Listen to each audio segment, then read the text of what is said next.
Hey everybody! Today I would like to talk a little bit about my purchases in terms of makeup for this month. I have some Bobbi Brown, I have some Dior, I have some Pixi. Those are the things I'm going to focus on today. So, starting with Bobbi Brown, first of all, I got a mini brush set because if you know anything about me, you know I'm obsessed with mini brush sets and I love collecting them. I have them from Estee Lauder, from Chanel, from Laura Mercier. I got one from Bobbi Brown just to see what it's like. This is the kind of packaging we're talking about. I'm not so sure how I feel about the shiny silver. But inside you do have an extra pocket to fit other minis in. So that could be really nice. It's very protective. It's hard. So it's not going to let the brushes get squashed. First brush that comes in the set is the Bobbi Brown Face Blender. This is goat hair cut hair brush. It's quite soft though. It's a nice brush for powder products. I haven't tried it with liquids. I might try it with liquids and just see how it fares. It's nice and soft. I actually have this brush. It came with some other product that I bought a couple of years ago. This one actually sheds a little bit, so this is not perfect quality, but this is the same brush. Just this one has been used for about 2 years. So this is Face Blender, just the same. The brush is still soft, it's still very usable, but it poofed out quite a bit. I use it for mineral foundations, usually for powders. Next brush that comes in the set is this very universal, quite handy little brush that's called eyeshadow brush. And here we have this sort of paddle shape, but also fluffy natural bristle brush, and the size will let you kind of blend the crease if you want to, or applying shadow with it is also going to work out. So this is quite a nice addition because it's easy to use and it is a multi-purpose sort of brush. Next one is a cream shadow brush, and it's actually called cream shadow brush. You can use it with products that are, you can use it with powder shadows as well, but it's a basic paddle brush. It's quite nicely packed and thin. Perfect for, this is synthetic bristles, this is perfect for cream shadows. And the last one is actually my favorite brush from this set. I actually used to have it in full size, but I had lost it somewhere in my travels throughout Europe. So now I am getting it back in a mini size. This is the Ultra Fine Eyeliner Brush. I love these tiny brushes. Usually people use the thin angled brushes to apply their liner, but these actually work really, really nicely. It's a little paddle shape. It's pretty tiny. You can see how small it is, like comparing to my pinky, for instance. And it applies the wing very, very nicely, and the result is actually quite a lot softer and prettier, I think, than with a very angled brush. All in all, this is not the best set ever, I wouldn't say, but it's actually not bad. I think there are quite a few usable brushes here. The next product that I bought is actually the liner to use this little liner brush with. I've owned a Bobbi Brown liner in black previously. I really liked it. I finished it up. And this time around, I decided not to go for black because I have pencil liners in black currently, so I don't need a black. But I did need a brown. I have sort of a red brown from Clinique, the Black Honey one. I really like that color, but it's more on the red side. And I wanted something that is very dark brown, but not black. And I went with a number 25 Patina ink. What it is this really cool dark brown with a bit of gold shimmer. Looks very close to black in terms of the effect it creates, but it's softer and more work appropriate, more wearable, I think. So 25 Patina ink was the color I went for, and I'm very happy with it actually. The last piece from Bobbi Brown that I bought is the Eyeshadow University palette. She comes out with these every once in a while. This is BBU Eye Palette, Bobbi Brown University Eye Palette, I guess. And it just looked really beautiful and autumnal to me, and I haven't really used Bobbi Brown eyeshadows previously. I've had one pastel palette that I actually hated, so I got rid of it quite a long time ago. So I wanted to try this just to see what kind of quality I could expect, because the pastel one was really not all that great. So let's go through the colors. I'll show you finger swatches. This first one is ivory, and it is indeed an ivory color. This is a matte. There it is. It's really nice and soft. The pickup is easy on the finger, but it is not crumbly. There's not really fallout. It's nice and creamy. The second one here is cream. And this is a metallic finish shadow. Her metallics are not like wet looking super glowy metallics. They're sort of subdued sheeny metallics. They're somewhere between metallic and satin, I think. So they're not quite the hardcore metallics that we sometimes think of when we think of them. Next color is one of my favorites. It's probably number 3 in terms of my favorite colors from this palette, and this is called Stone. This also is said to have metallic finish, but I would say also it's kind of a satin shadow. It's this glowy taupey gray. Very beautiful, very wearable, easy color.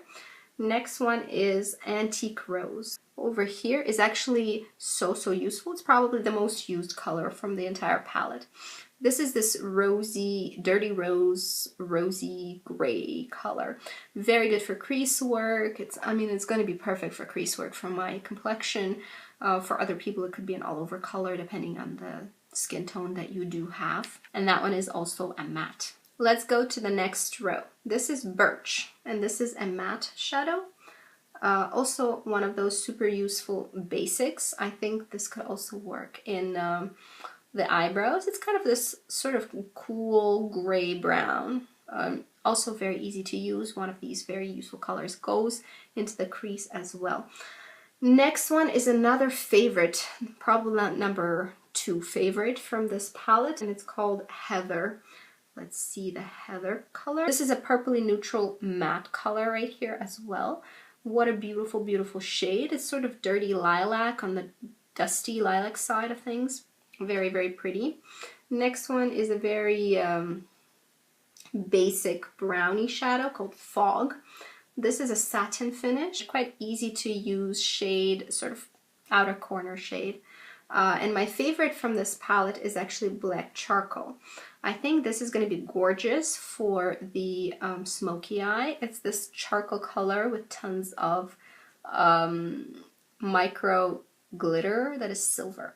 Very pretty color as a liner during daytime, as a smoky eye. That would be so beautiful. Definitely a unique color also. We have Caviar. This is a black, nice, smooth and pigmented.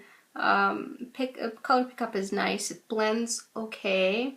Next one is Black Plum. Beautiful color. Also one of my favorites. There it is. It is the black, indeed a black and reddy plum color. There's certainly red tones in it. I mean, you can tell from the palette. So this is beautiful autumnal palette, really, I think. Next one is Ivy. This is this beautiful matte green. All of these are matte so far. This one's right here. Pop of color, kind of, in a neutral way.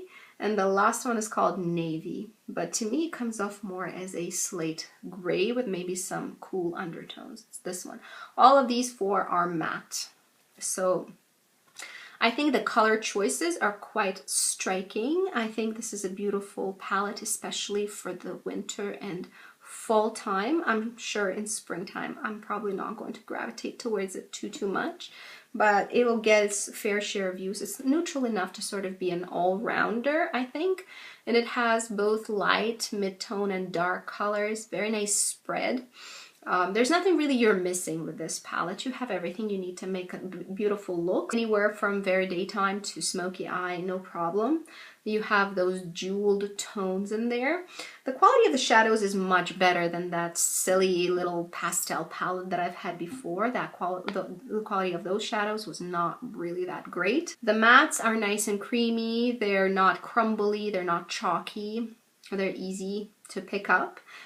The metallic shades are really satins. I wouldn't say there's much metallic going on here, and the glittery shade is really unique, I think. 9 out of 12 shades are actually mattes, which is beautiful. I love my mattes. Now let's talk about the Dior product that I bought. This is a sculpting, illuminating powder, basically a highlighter, and it's called Dior Skin Nude Air Luminizer.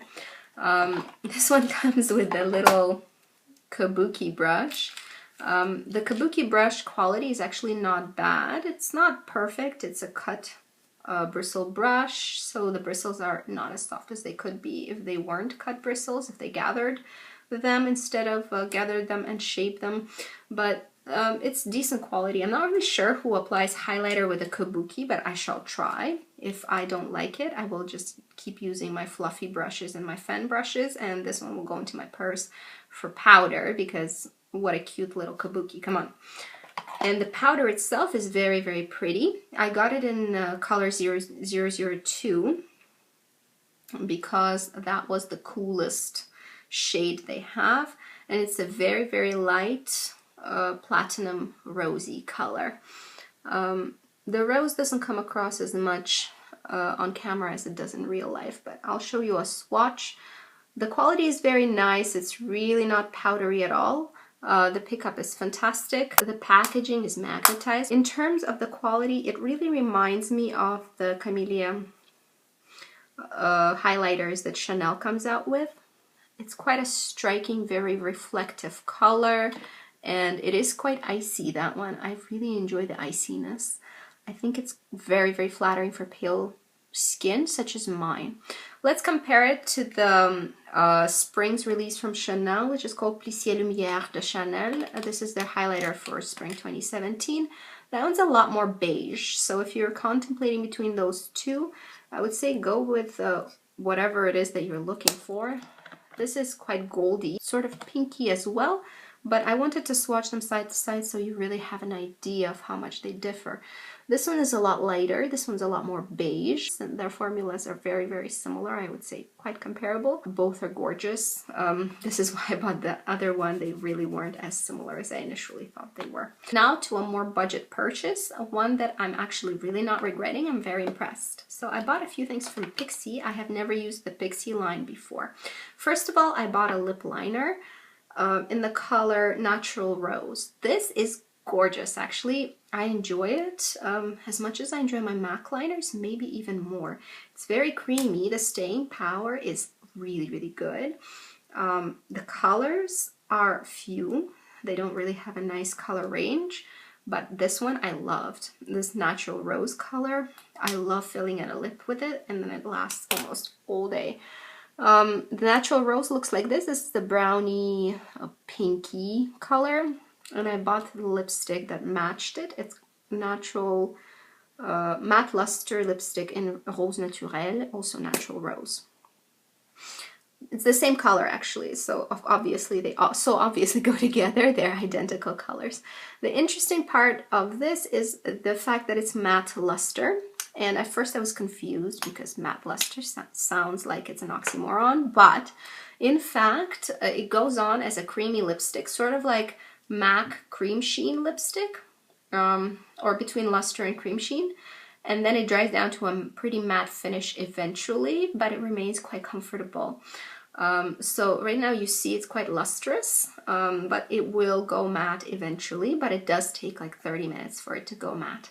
So if you want an immediate bam matte color, this is not it, but this is super comfortable, very creamy, and it leaves this matte color behind that looks like a stain. I don't really like the packaging, I have to say. I understand what they're going for. The packaging is not bad. It's not cheap feeling at all. It's quite nice, and I think the lipstick is totally worth it. This is a good quality lipstick, no doubt. I also bought 2 sprays to try. Pixi are famous for their toner, and I wanted to see what they had in terms of skincare, in terms of mists. I'm always curious to try new mists. So we have the Pixi Skin Treats Makeup Fixing Mist with rose water and green tea. I've tried it a couple of times, but I haven't really formed an opinion yet. And the second one is Hydrating Milky Mist with hyaluronic acid and black oat. Also tried it a couple of times. It looks very milky. Haven't formed an opinion about those 2 yet. I'll test them out for longer and let you know what I feel about them and how they're performing. That's it for today. I hope you're having a good day. See you guys later. Bye bye.